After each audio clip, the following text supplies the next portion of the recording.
अपने जाके बोले, मैया तुमने मेरी बड़ी सेवा करी, खूब सेवा करवाई, खूब 56 भोग अरोगे, खूब आनंद से प्रेम पायो, लेकिन अब आपके कछु दिना शेष रह गए। मैया को बता रहे हैं ठाकुर जी, मैया से कह रहे हैं कछु दिना में आप तो चली जाओगी वैकुंठ और फिर मैं अकेला रह जाऊंगा, फिर आपके दूर दूर के रिश्तेदार सब यहाँ पे आके लड़ेंगे झगड़ेंगे कि हम करेंगे सेवा, हम करेंगे सेवा। मैया वहां से अच्छा तो तू मुझे पहले ही कोई और को सौंप जा। तो मैया ने स्वप्न में ही पूछा, जय जय कौन है, कौन ऐसा सुहागन है जिससे आप अपनी सेवा कराना चाहते हैं? तब ठाकुर जी बोले, मैया एक बाबा तो भिक्षा लेवे आवे, सनातन बाबा, वही को तू मोह पधरा दे, मैं वही के पास ही अपनी सेवा करवाऊंगा। मैया पहले तो बहुत रोई, बोले मेरी सेवा में कोई कमी है ठाकुर जी? बोले कमी नहीं है मैया, तू बस कछु दिना की मेहमान हो रहे। मैया को कष्ट भी दे दिया और चिंता भी दे दी।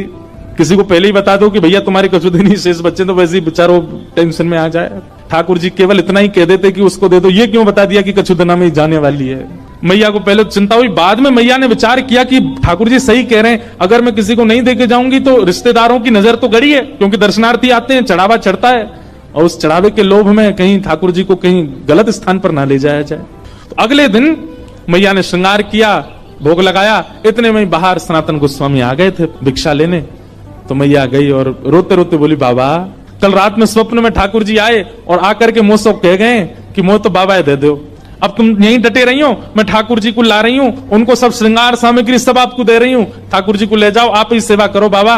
सनातन गोस्वामी बोले, मैया मैया रुको रुको रुको रुको, हमको श्रृंगार करना नहीं आता, हम केवल नाम जप करना जानते हैं, राधे कृष्ण कृष्ण कृष्ण राधे राधे, 20 घंटा यही करवाओ हमसे। सनातन गोस्वामी बोले, दूसरी बात, सेवा तो सौभाग्य मेरे पास ठाकुर जी आएंगे, पर आपका इतना सुंदर भवन, इतनी बढ़िया व्यवस्था, मैं तो छोटी सी कुटिया में रहता हूँ, और जमुना जी में बाढ़ आ जाती है तो मेरी कुटिया तो भय और जाती है, उसमें ठाकुर जी को कहां विराजमान करूंगा, मेरे यहाँ कोई महल नहीं है। और तीसरी बात मैया, मैं तो 20 घंटा आंख बंद करके ध्यान में रहता हूँ, आपके ठाकुर को तो सवेरे उठाना पड़े, बाल भोग लगाओ, फिर राज भोग लगाओ, फिर ब्यारू भोग लगाओ, फिर श्रम भोग लगाओ, 8 बार तो ये भोजन करते हैं, मैं किस करूंगा इनकी सेवा? अच्छा मुझे करने में दिक्कत नहीं, मैं तो देखो 4 घंटा ही नियम से बाहर रहता हूं, उसमें ही सेवा कर पाऊंगा, इनसे पूछ लो ये राजी है कि नहीं, व्यवस्थाएं ऐसी है मेरे यहाँ, रह पाएंगे कि नहीं?